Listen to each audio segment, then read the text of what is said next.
Khauf TV, Kemudi Dakwah, Kajian Islam. Asdaqul hadis kitabullah wa khairul huda huda Nabi Muhammad sallallahu alaihi wasallam wa syarrul umuri muhdatsatuha wa kullu muhdatsatin bid'ah wa kullu bid'atin dhalalah wa kullu dhalalatin finnar. Kaum muslimin yang dirahmati oleh Allah Subhanahu wa taala, sebelumnya pembelajaran kita ini dilakukan di pagi hari ya, tapi di hari ini kita melaksanakannya setelah asar. Dan mohon maaf pada antum semua, mungkin ada acara keluarga dan yang lain sebagainya, jadi terganggu karena ada beberapa hal, ya, ada aktivitas yang tidak bisa saya tinggalkan, maka saya geser harinya, ya, jamnya, ya, di setelah asar ini, begitu. Ya, mudah-mudahan kehadiran kita di sini mendapatkan rahmat dari Allah Subhanahu wa taala.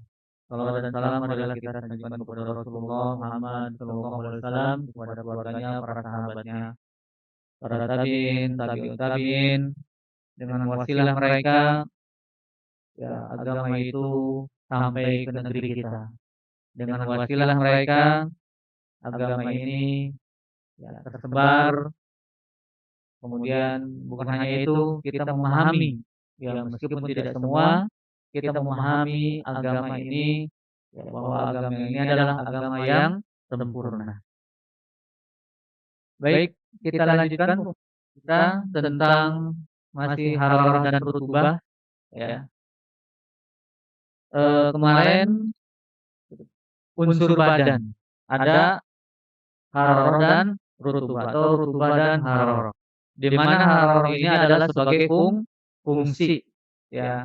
Kita bisa bergerak, kita bisa melakukan aktivitas itu karena ada energi yang ada pada diri kita.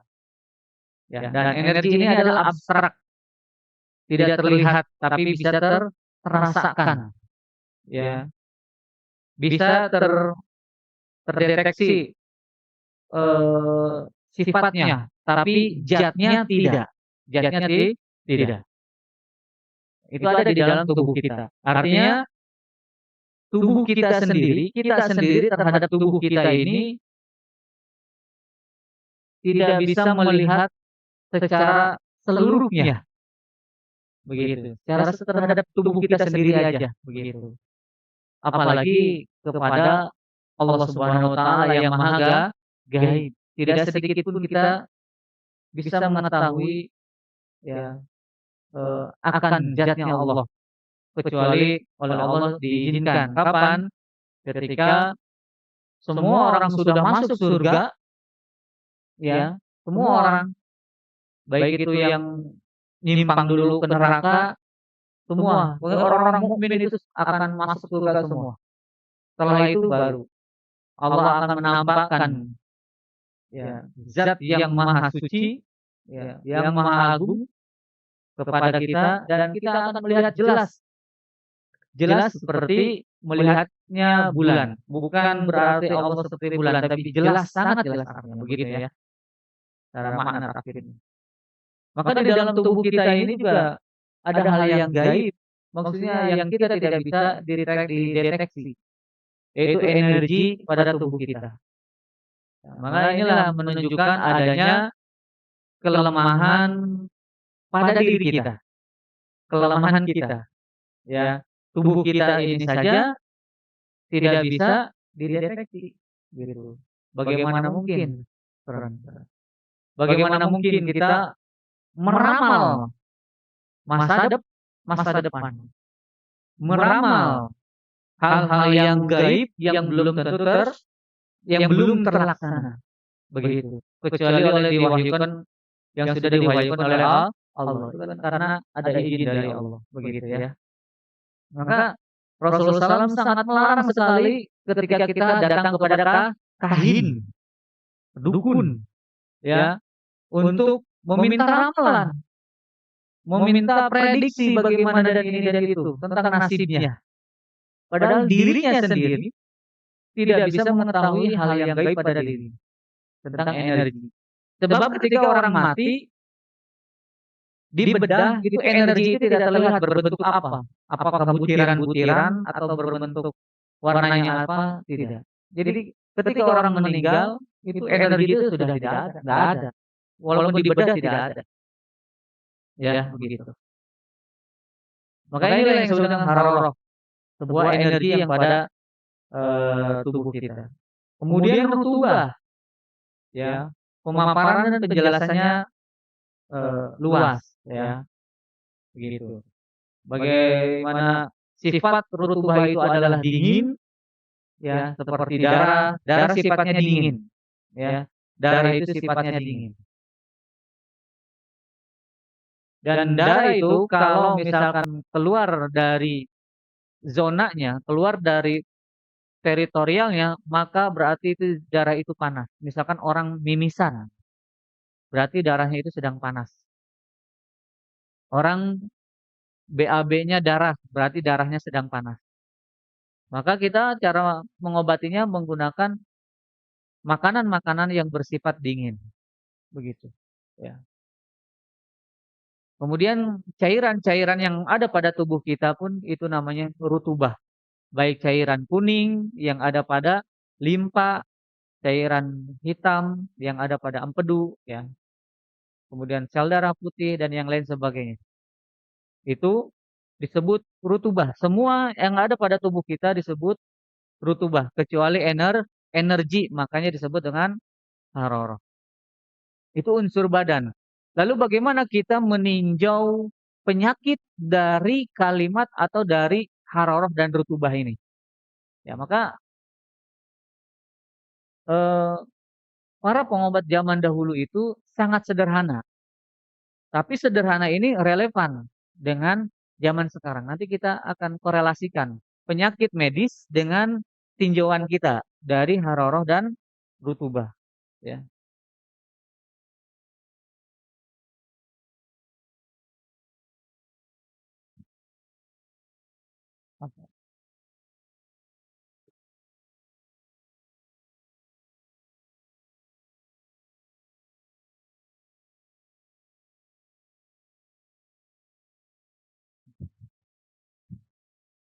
Unsur badan kan ada dua, apa? Haroroh dan rutubah.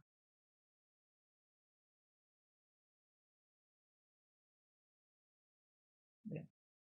Sekarang kita akan melihat atau mentinjau penyakit-penyakit sekarang, ya, masuk ke mana sehingga kita tidak bingung, ya. Memang penyakit zaman dulu itu nggak ada penyakit yang sekarang. Misalkan darah tinggi, kurang darah, diabetes itu zaman dulu nggak ada, ya. Tapi kita bisa mengkorelasikannya atau menganalisisnya ini masuk ke mana, gitu. Misalkan eh, hipertensi.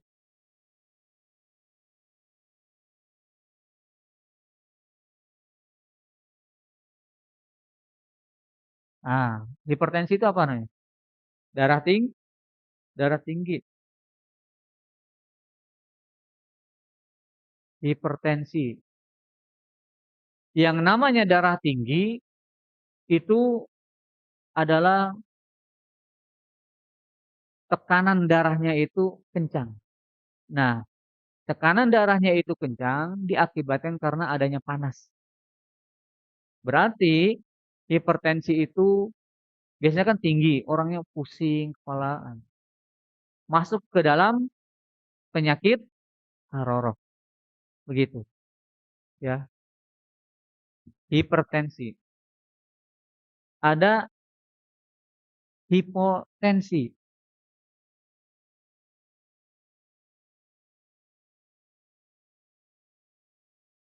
Kalau hiper itu tinggi, high, ya, high.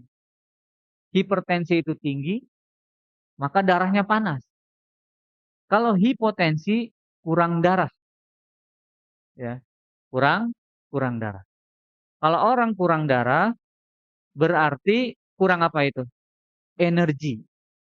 Energinya kurang, ya. Energinya kurang, produksinya kurang, ya. maka dia masuk ke dalam penyakit rutubah, begitu, ya. Kalau hipertensi, tinggi darahnya, maka kita menggunakan obat-obatan yang bisa menurunkan panas pada darah tersebut, menurunkan harorohnya, kan begitu. Kalau hipotensi, itu kurang, maka kita tambah, gitu. Jadi ada kaidah begini, jika ya, jika kurang darah,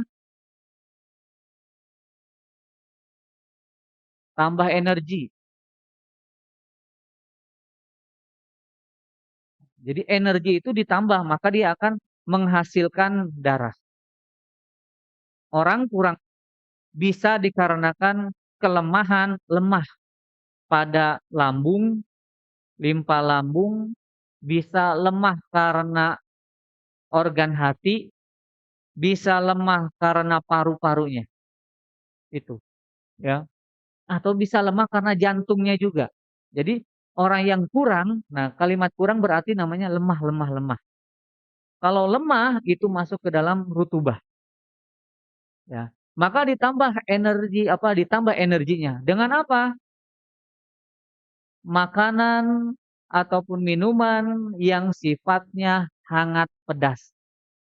Ya, menambah energi itu menggunakan makanan atau minuman yang bersifat hangat pedas.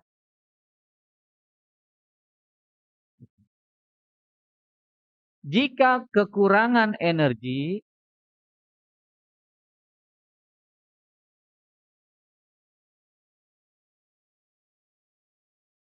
tadi kan kekurangan darah, sekarang kekurangan energi, maka ditambah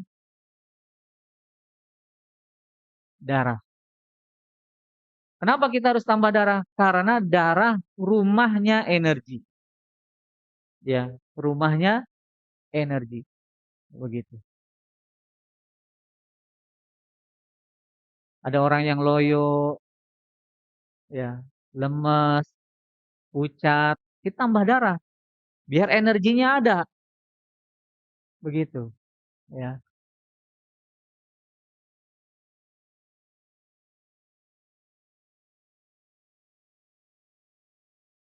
Jika kurang keduanya,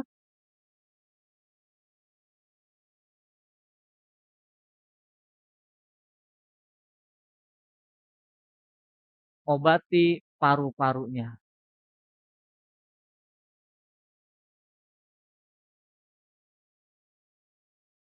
Kalau orang lemah energi, udaranya nggak ada, kuatkan paru-parunya.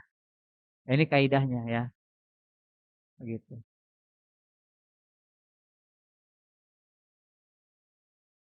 Maka hipertensi ini masuk ke dalam haroroh, high, tinggi-tinggi. Yang namanya tinggi itu berarti panas.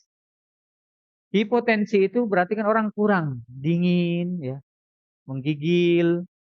Nah ini berarti masuk ke dalam rutubah, begitu. Atau misalkan penyakit apalagi eksim, eksim, ya yang di sini ya borok gitu ya. Nah eksim ini dikarenakan ada sumbatan, ya sumbatan, terus darah itu menggumpal di situ, jadi membusuk, gatal, ya karena jadi bakteri begitu, ya karena ada gumpalan-gumpalan, darahnya jadi beku, dingin. Nah, dia berarti masuk ke dalam penyakit rutubah, kelebihan rutubah, begitu. Maka kita menggunakan teori kemarin, ini garis seimbang, ini haroroh, ya ini rutubah, begitu, ya. Dalam keadaan sehat, haroroh dan rutubah seimbang, ya. Ketika orang ininya terlalu tinggi melebihi ke sini, berarti dia hipertensi. Maka kita harus meredamkan ininya, mendinginkan dengan obat-obat yang bersifat dingin. Ya, hipotensi. Ya.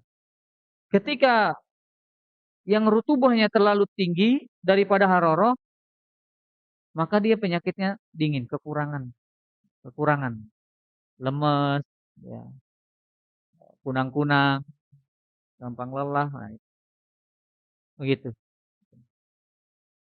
Sama eksim, dinginnya berlebih, kekurangannya ini. Gitu. Maka eksim biasanya menggunakan obat yang bersifat hangat pedas, nah, untuk mendobrak. Dia kan bekuan, ya. Kemudian ditambah yang pahit. Ya, nanti kita belajar akrobazin, bagaimana memformulasikan obat itu menjadi obat yang cocok untuk penyakit, begitu. Hipertensi. Penyakit apa lagi? Kanker.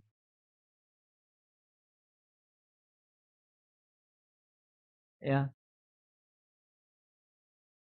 Bagaimana kita menganalisis kanker? Kanker dan tumor beda ya.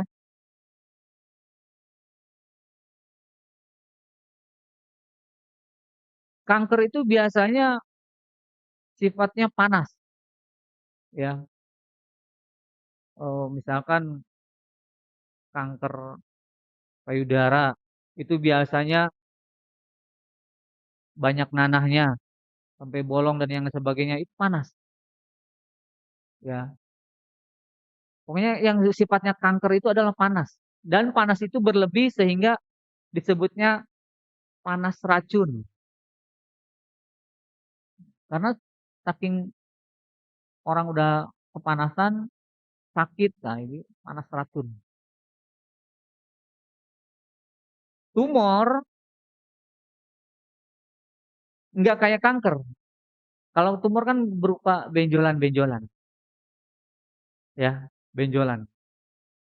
Nah, itu tumor rutubah, rutubah racun. Nah, begitu. Jadi kalau ada pasien sakit apa? Saya tumor. Tumor apa ya? Nggak ada nih di dalam buku ini. Kita nggak ada. Kita tidak menama-namakan penyakit-penyakit medis seperti ini di dalam buku pengobatan apapun klasik gitu ya. Baik pengobatan Cina, pengobatan India, Tibun Nabawi, kita tidak ada seperti ini. Yang ada kelebihan haroroh atau kelebihan rutubah, atau yang kekurangan haroroh atau kekurangan rutubah. Itu yang dua. Ya. Maka eh, kita menganalisis begitu. Ya, dia masuk ke ranah yang mana? Ya, apakah dia masuk ke haroroh atau rutubah? Itu simple begitu. Ya, jenis semua penyakit itu bisa dikategorikan hanya dua ini. Itu saking simpelnya. Dan secara pengalaman kita menggunakan konsep seperti ini, alhamdulillah biiznillah sembuh. Ya, sembuh. Penyakit lupus. Tuh, lupus. Orang kadang kebingungan, lupus apa ya? Medis aja bingung, ini lupus apa? Lupus itu sama dengan kanker, panas. Ya, biasanya orangnya kering, ya, rambutnya pada rontok, itu lupus. Berarti hawa badannya itu panas. Dia menyerang apa? Menyerang darah. Panas berlebih, panas racun menyerang darah pada organ mana? Ginjal. Lupus itu biasanya menyerang ginjal. Maka rambutnya rontok, tulang-tulang sendinya sakit, ya. Sel darah merahnya ada, sel darah merahnya berkurang, sel darah putihnya belum banyak. Itu lupus. Maka saya pernah mengobati anak usia 7 tahun kena lupus. nggak mau makan, tidak mau beraktivitas, saya kasih satu tumbuhan yang memang tumbuhan itu konsennya ke ginjal, ya, begitu. Apa itu? Saya kasih meniran, meniran. Alhamdulillah, ya, setahunnya dia sekali berobat, nggak nggak menghubungi lagi. Pada ketika tahun berikutnya dia menghubungi lagi. Alhamdulillah, ya. Yang tadinya nggak mau beraktivitas itu makan mau beraktivitas dan yang lain sebagainya. Artinya jadi normal lah gitu. Ya, lupus. Jadi eh, pengobat itu bukan hanya pinter teori juga, tapi dia harus bisa menganalisis. Makanya kita ini kayak detektif, ya, itu. Ini larinya kemana penyakit ini? Sumbernya dari mana? Kemudian apa yang dia rusak? Terus larinya kemana? Begitu ya.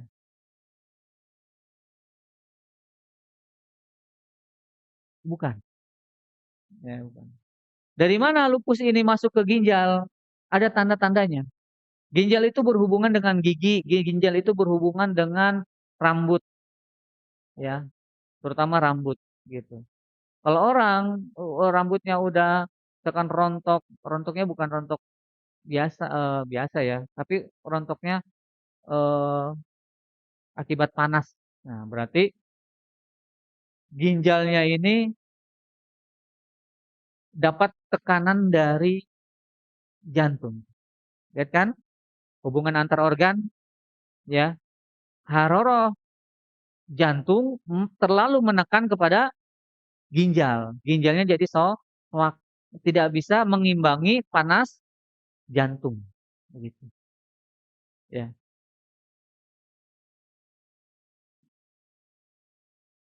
Misalkan eh,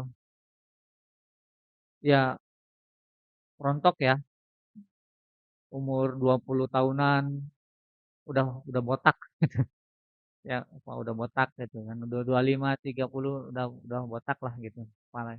Nah, itu berarti ginjalnya apa? Eh penyakit itu ada yang dirusak fungsinya, ada yang dirusak organnya. Ya, misalkan ginjal lah ya. Ada yang dirusak fungsinya. Dia harusnya fungsinya itu melumasi rambut, memberikan kekuatan pada tulang kan begitu. Pada lewat sumsum, tulang belakang gitu. Kemudian otak, kecerdasan otak. Nah, ginjalnya mah bener, nggak terjadi apa-apa, tapi fungsinya lemah. Ya itu menunjukkan kelemahan pada ginjal. Begini, kita punya HP, HP-nya bagus, tapi aplikasinya error. Kalau buka HP, WhatsApp nggak bisa. Mau apa Play Store download nggak bisa. HP-nya mau bagus, gitu. Jadi fungsinya. Kalaupun ada misalkan orang gagal ginjal, itu berarti organnya yang sudah kena, bukan fungsinya lagi. Ya, bukan fungsinya lagi. Orang yang kena hepatitis, nah itu bukan fungsinya lagi, tapi sudah organnya yang kena. Orang yang kena koroner, jantung koroner, itu bukan fungsinya lagi, tapi sudah jantungnya yang sudah kena, begitu. Ya. Jadi eh, penyakit itu dalam organ itu apakah fungsinya atau memang organnya tersebut sudah kena, begitu ya. Nah kayak tadi koroner, koroner, koroner apa koroner? Koroner ya. Jantung koroner. Masalahnya apa? Tanda-tandanya celekit-celekit di sini, celekit, sakit. Nah, itu ada sumbatan. Pokoknya kalau ada kalimat sumbatan-sumbatan itu berarti lemah harorohnya, rutubahnya yang banyak. bisa jadi ada di situ penumpukan lemak dan yang lain sebagainya. Kalau dokter kan biasanya di ring ya, di ring untuk membuka klep jalur darah di situ, ya. Un supaya apa? Karena dia tersumbat gitu. Bisa karena dingin gitu, rutubah, ya, dingin jadi beku. Jadi kalau saluran air mah mampet gitu, ya, gitu. Jadi ini bagaimana tinjauan penyakit dari unsur badan. Yang paling ganas apa? AIDS misalkan, AIDS ya. Kita lihat ciri-cirinya.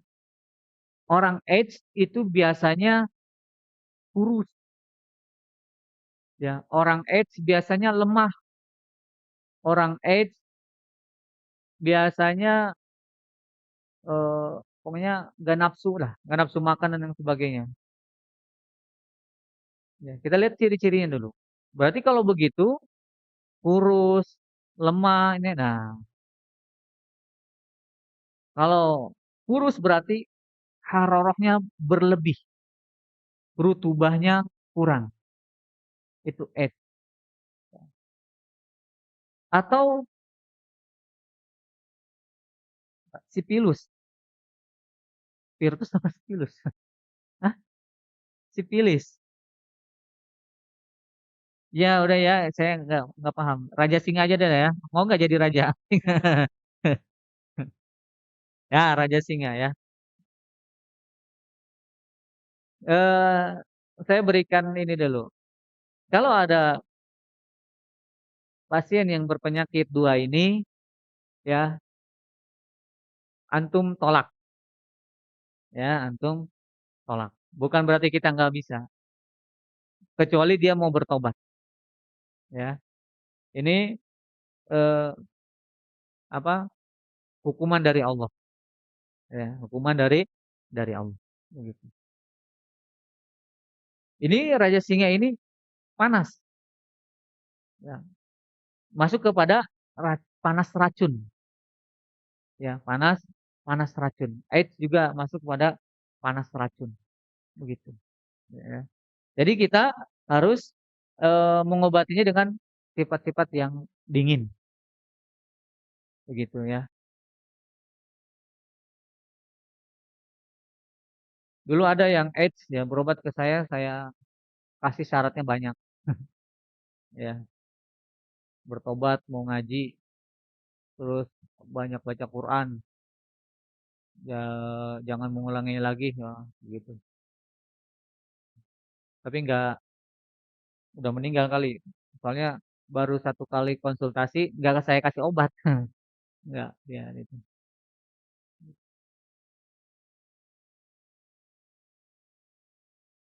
Kemudian apalagi yang itu, ya.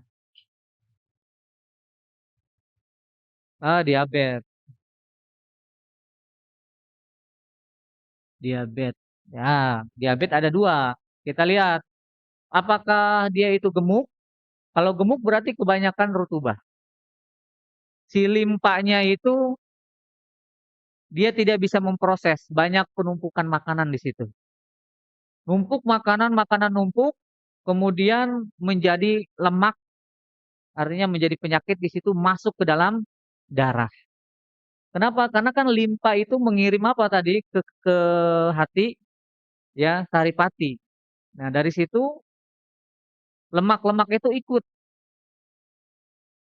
lewat darah, ya, begitu. Jadi diabetes itu kelemahan pada limpa, ya. Antum hajar limpanya. Nanti kita akan belajar obat yang bagus untuk jantung apa, yang bagus untuk lambung apa, ya. Kayak meniran. Meniran itu bagus untuk apapun yang berhubungan dengan ginjal itu meniran, begitu, ya. Nah, kalau diabetes orangnya kurus, berarti dia panasnya berlebih. begitu. Panasnya berlebih, ya.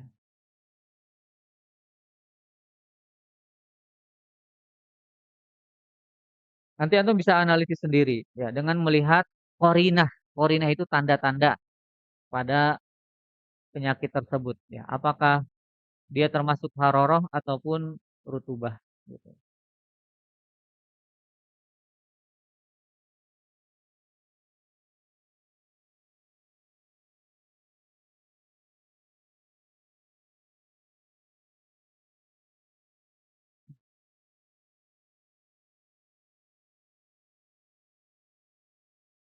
Kemudian di halaman 30, aplikasi menjaga keseimbangan haroroh dan rutubah, ya.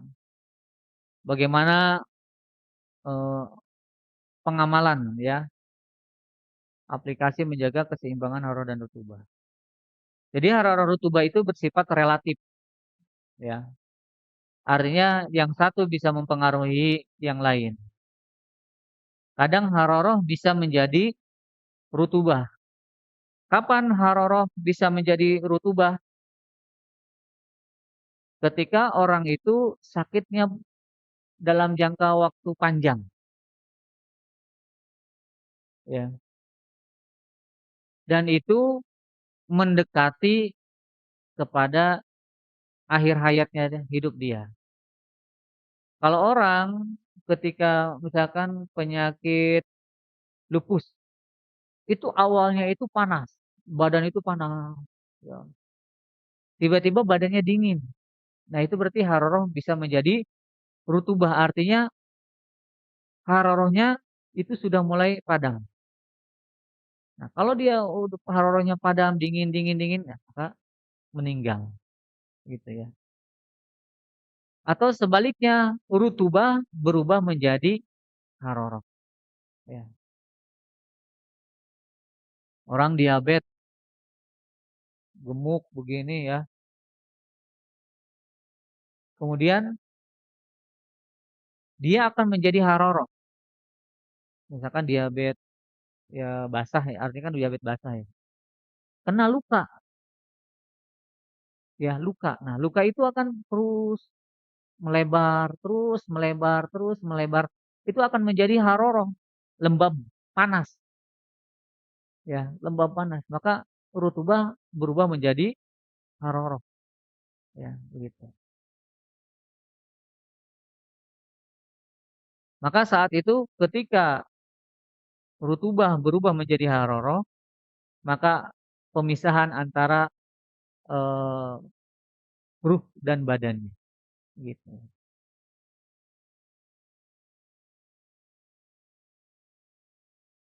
Dan di dalam ilmu pengobatan ini ada yang istilah lidah binasa.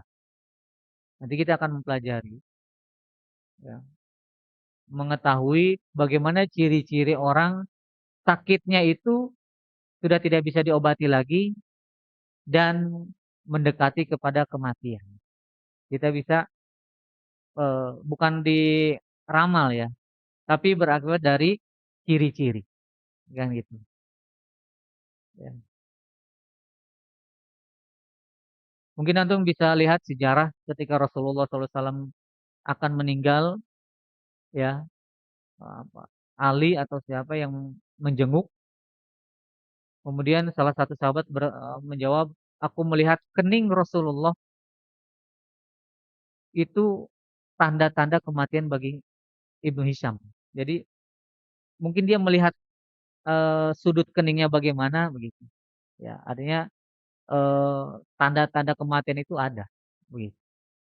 Ya, ketika orang sakit, ya, dilihat lidahnya, nanti bagaimana bentuknya, akar apa selaputnya dan yang lain sebagainya itu bisa, meskipun kita kembalikan lagi kepada Allah Subhanahu wa taala. Artinya tanda-tanda itu selalu ada. Tanda, maka disebut dengan korinah, ya, penyerta-penyerta itu. Semua ini, dunia ini ditandai apa, peristiwa itu ditandai dulu dengan sesuatu, gitu kan.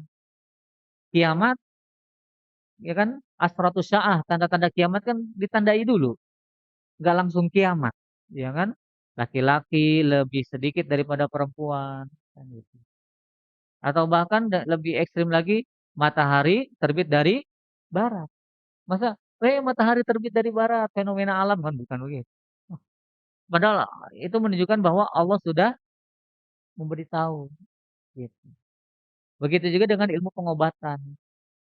Orang mau meninggal, ya, ini kita tahu, cuman nggak tahu jamnya, harinya, cuman penyakit ini sudah masuk ke sumsum. Kalau penyakit sudah masuk ke sumsum, hanya Allah yang bisa menyembuhkan, gitu. Nggak bisa perantara apapun, Allah yang bisa, begitu. Tapi pasti kalau kita yakin kan, eee, semua rahasia Allah ya, kalau Allah belum mentakdirkan, belum belum belum meninggal, begitu. Ya. Ada kok kisah orang yang sudah kanker, sudah ini, ya, sudah ditalkinkan Mas, tapi dia bilang, "Nggak mau, belum, saya belum waktunya." Gitu. Allah sembuhkan Allah sembuhkan. Ada kisah nyatanya, saya lupa orangnya.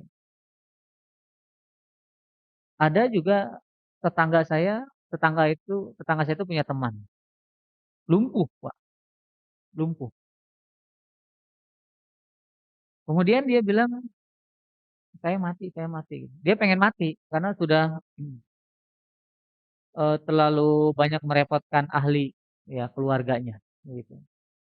Ya, saya pengen mati," terus selama bertahun-tahun dia bilang seperti itu. Tapi tiba-tiba orangnya masih hidup sekarang. Oh, sehat sehat. Ada suara, Pak, belum saatnya. Ini belum saatnya. Ini kita harus ini ya, apa, beriman ya dengan yang gaib itu, mati suri dan yang lain sebagainya. Belum, begitu. Dengan jelas sekali dia mendengar suara itu, belum saatnya.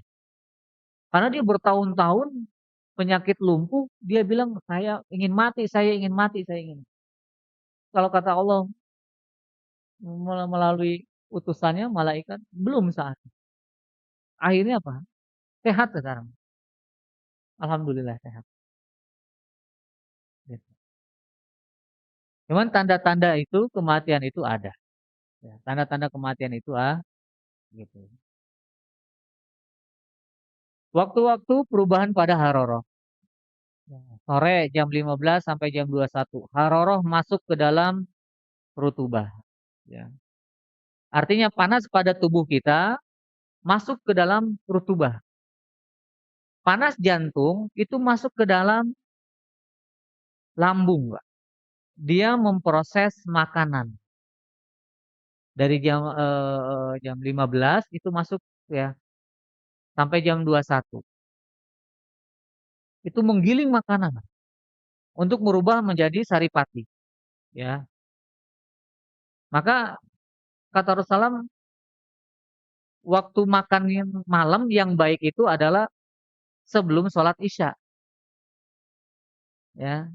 Kalau Anda sedang makan, makan dalam hadisnya itu, Asya, waktu Isya, maka makan dulu, begitu, ya.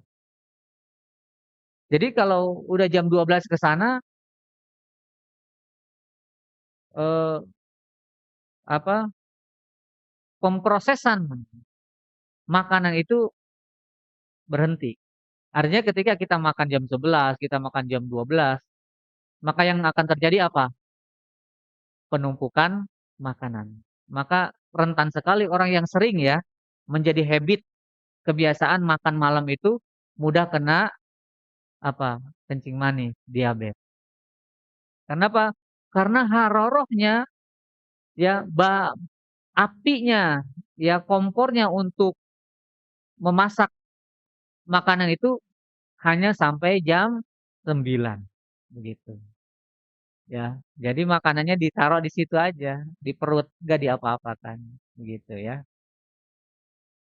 Kemudian jam 21 sampai jam 3 rutubah dalam rutubah. Nah ini, saripati yang sudah diolah disebarluaskan kepada semua organ, kemudian organ itu bekerja, maka jangan bergadang.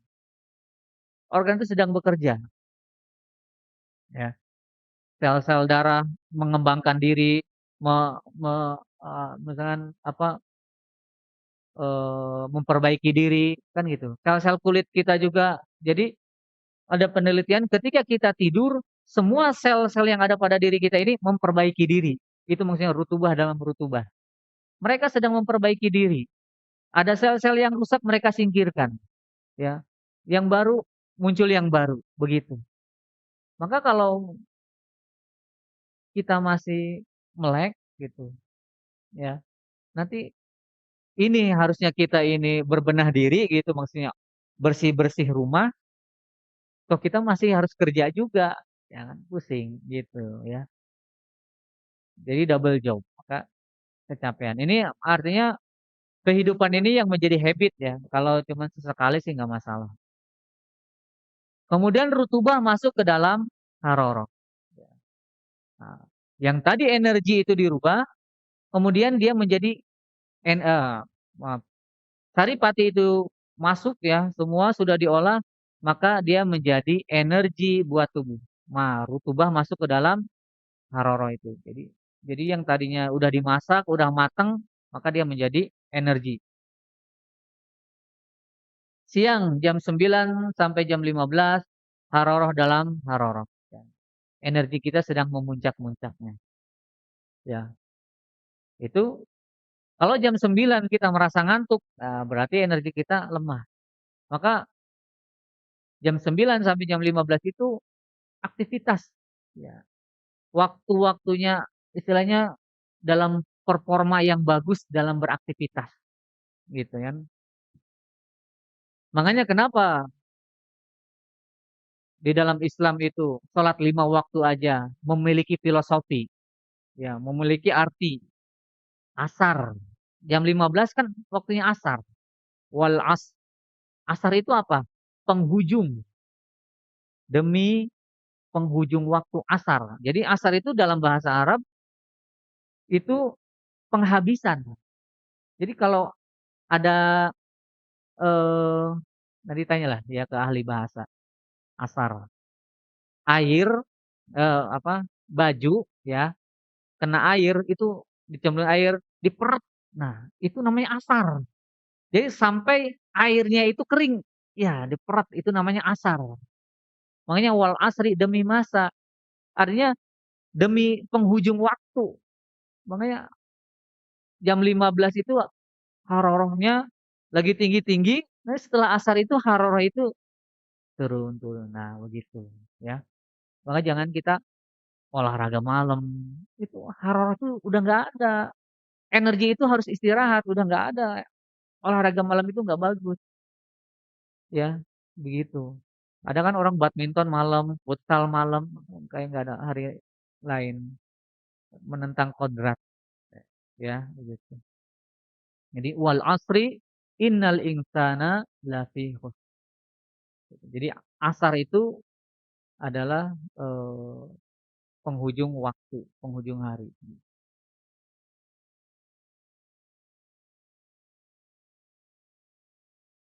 Maka dengan memperhatikan waktu-waktu perubahan, ya harorah rutubah, hendaknya ketika beraktivitas kita memperhatikan ya perubahan pada haroroh dan rutubah. Jangan sampai saatnya haroroh memuncak kita tidur. Saatnya rutubah memuncak kita beraktivitas. Nanti itu akan berubah makanya rutubah haroroh itu bersifat relatif. Berubah yang tadinya harorohnya jadi energi bisa menjadi racun. Yang tadinya rutubah itu bisa menjadi nutrisari makanan bagi kita, maka bisa menjadi racun. Begitu, ya. Wallahu a'lam bishawab. Nanti kita lanjutkan lagi. Mungkin kalau ada yang ingin didiskusikan ataupun bertanya silakan. Silakan kalau ada yang. Assalamualaikum warahmatullahi wabarakatuh. Waalaikumsalam. Mohon maaf, Ustaz. Terkait dengan konsep hararoh rutubah itu mungkin kayak masih awal-awal, meskipun sering dengerin Sensei ngomong kan, kadang kita masih belum biasa ya. Iya. Yang paling gampang tuh hararoh itu apa, rutubah apa? Karena kalau tadi saya ambil kesimpulan hararoh itu apa ya? Tenaga ya, energi. Terus kalau rutubahnya tuh apa ya? Cairannya yang sifatnya lebih lebih lemah gitu ya. Seperti itu. Iya. Gimana? Itu udah bisa.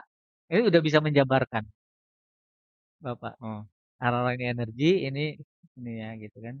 Cuman kalau yang bingungnya nanti menjelaskan ke yang tadi, atau ini mungkin jam terbang juga kali ya. Kalau kayak hipertensi, harornya tinggi, rutubahnya rendah, atau yang penyakit-penyakit lain gitu. Baik. Kata haroroh, kata lain dari haroroh adalah panas. Kata lain dari rutubah adalah dingin. Ya, gitu. Jadi kenapa misalkan kita bisa menyimpulkan ini haroroh dan rutubah? Lihat, ya. Hipertensi panas, nah berarti dia haroroh gitu. Hipotensi dingin berarti dia masuk ke rutubah. Jadi kata lain. Jadi dia mempunyai pandangan kata panas, energi, gitu. Ya. Tubuh kita ini, makanya makanan yang seimbang itu bukan makanan 4 sehat 5 sempurna. Ya, dalam kaidah pengobatan itu. Yaitu yang di dalamnya ada penyeimbang antara haroroh dan rutubah. Ini di dalam ini keseimbangan dalam makanan dan minuman tuh, di bawahnya ya. Ketika Ummul Mukmin Aisyah radhiyallahu anha ya memakan kurma, dia dibarengi dengan mintimun. Kurma itu bersifat panas, lembab. Maka timun itu bersifat dingin, dia menetralisirkan.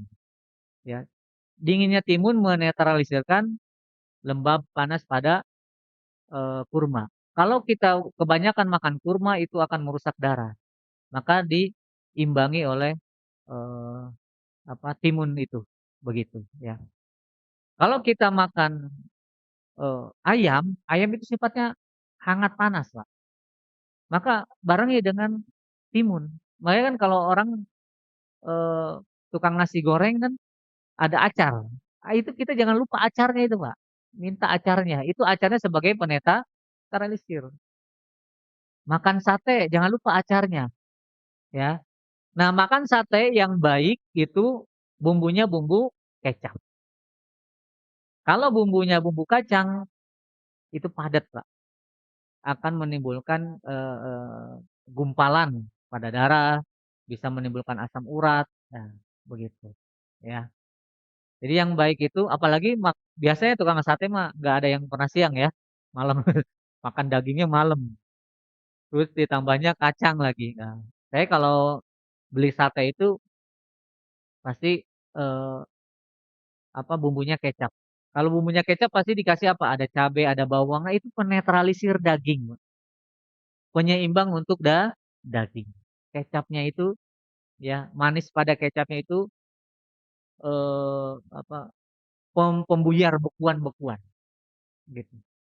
Kalau ada orang yang epilepsi tiba-tiba kejang-kejang ya itu kasih kecap asin ya satu sendok teh ya itu sudah teralami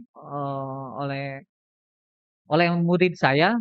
Dia WhatsApp, Ustaz, anak saya kejang-kejang sambil berbusa. Kata saya langsung kasih kecap asin satu sendok teh.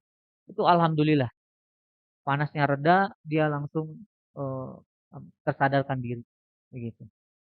Ya, selalu ngebusa, Pak. Gitu. Jadi cepat. Jadi kecap asin itu membuyarkan bekuan-bekuan pada darah. Tentulah dengan dosis ya. Kalau kebanyakan juga nggak bagus. Itu akan menimbulkan darah tinggi. Ya, jadi haroroh itu panas, rutubah itu dingin. Jadi antum sekarang bisa menganalisis ya penyakit apa, gitu kan. Eh, Penyakit asam lambung. Tuh. Ini asam lambung apa nih? Yang namanya asam lambung berarti asamnya naik. Ya, berarti kalau asam itu naik, ada hawa apa? Panas. Jadi lambungnya panas itu. Begitu. Ya, lambungnya panas. Maka maka dia kelebihan panas pada lambung. Gitu. Baik, ada lagi? Ya, Bismillah. Ya. Tadi makanan harus seimbang, Zat. Harus ada panas sama dingin. Nah, kalau untuk kasus orang-orang yang sakit, misalnya rutubahnya rendah, itu kan harus dikasih makanan yang fokus ke situ, Zat. Itu gimana? Makanannya gimana? Haroronya Ya, kurang. misalnya harornya terlalu tinggi, harornya kurang lah, kurang energi berarti kan? Jadi kita kasih Nah, makanan kita yang kasih makanan yang untuk menaikkan iya, penyeimbang. harornya kan? Iya. Nah, tapi tadi makanya makanan yang bagus harus ada panas dan dingin, Zat. Gimana, Zat? Oh. Justru itu penyeimbangnya. Maksudnya badan kita panas nih. Berarti makanannya itu yang harus menjadi penyeimbang badan kita. Tunggal nggak apa-apa, ya. Misalkan orang diare, ya, orang diare. Maka makanan apa yang bagus? Antum jangan kasih cabe sama mentimun, begitu. Harus, nah kan makanannya harus seimbang, bukan. Karena badan kita panas, maka obatnya sebagai penawarnya, yaitu penyeimbangnya begitu. Tapi ketika kita sehat, misalnya ini, ya, kita bisa beraktivitas, maka kita makanlah makanan yang seimbang, ya, begitu. Jadi penyeimbangnya itu dilihat dari kondisi. Kalau orangnya sakit panas, ya kita kasih penyeimbangnya makanan yang dingin, begitu, ya. Bisa dipahami ya, gitu. Jadi Berarti ini, Zat, berarti benar ya? Kalau darah tinggi, katanya suruh makan timun, berarti udah benar ya? iya, begitu. Kalau kurang darah makan kurma gitu ya? Nah, begitu. Ya. Sebenarnya eh, hal itu sudah kita ketahui dari zaman dulu karena kita eh, apa ilmu klasik ini ya jarang ada yang mengajarkan begitu ya. Mungkin Afwan ini mah terlalu konsentrasi kepada eh, pengajaran tafsir, hadis ya. Jadi jarang sekali membahas tentang Tibun Nabawi ini begitu ya. Bahkan ya literatur tentang Tibun Nabawi ini sangat sulit kita dapatkan ya di toko-toko buku Islami ya yang ini gitu. Jadi yang memfokuskan kepada itu jarang sekali gitu kan. Dan bukan kalau tafsir kan banyak ya. Tafsir Ibnu Katsir, eh, Ibnu Jarir, ya, Qurtubi dan yang lain sebagainya. Tapi kalau tentang ilmu pengobatan sangat jarang sekali begitu ya. Padahal ini salah satu dari eh, syariat juga kan begitu. Wallahu a'lam. Ada lagi? Nah, Assalamualaikum Ustadz. Mau Waalaikumsalam. tanya, kalau misalkan anak kecil tuh diare atau mencret itu panas apa dingin ya Ustadz? Obatnya tuh gimana? Ya, diare bisa karena dingin, karena bisa juga karena panas. Ya, dilihat dari dia korinahnya. Korinah itu jin korin.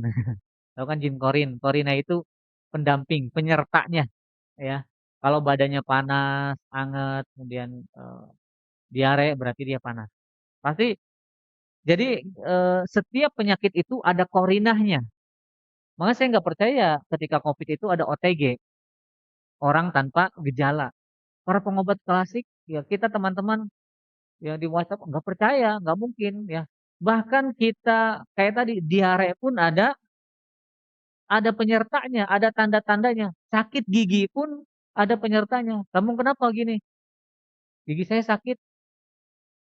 Rasanya gimana? Nggak tahu, biasa aja. Gigi saya sakit, nggak mungkin. Orang sakit mata belekan gitu kan, berarti kan tandanya entah itu tandanya matanya merah, perih, atau keluar kotoran terus, nah gitu. Maka ketika orang diare, anak kecil mencret, karena apa? Apa dia bisa sebabkan panas, atau dia juga bisa sebabkan dingin. Ya, kalau badannya menggigil, ya dipegang oleh kita nggak panas tapi diare berarti karena dingin, begitu. Maka kita hangatkan menggunakan kunyit. Tapi kalau dia diarenya karena panas, ya, maka kita gunakan wortel. Wortel, satu wortel diparut, ya, diperas, kemudian diminumkan. Ya, kalau misalkan anaknya 1 tahun ke bawah, 1 sendok teh. Iya, wortel dingin. Karena dia mencretnya karena apa? Panas. Tapi kalau mencretnya karena dingin, kita pakai kunyit. Karena kunyit itu hangat. Kunyit rimpang boleh. Ya, biang kunyit juga boleh karena ada hangatnya. Dan dia menguatkan limpa, limpa dan lambung begitu. Ya, jangan. Ya, panas. Gitu. Ya. Ada lagi? Cukup ya. Mudah-mudahan bermanfaat pada pertemuan kali ini. Kita tutup dengan kafaratul majelis. Subhanakallahumma rabbana wa bihamdika asyhadu an la ilaha illa anta astaghfiruka wa atubu ilaik. Assalamualaikum warahmatullahi wabarakatuh.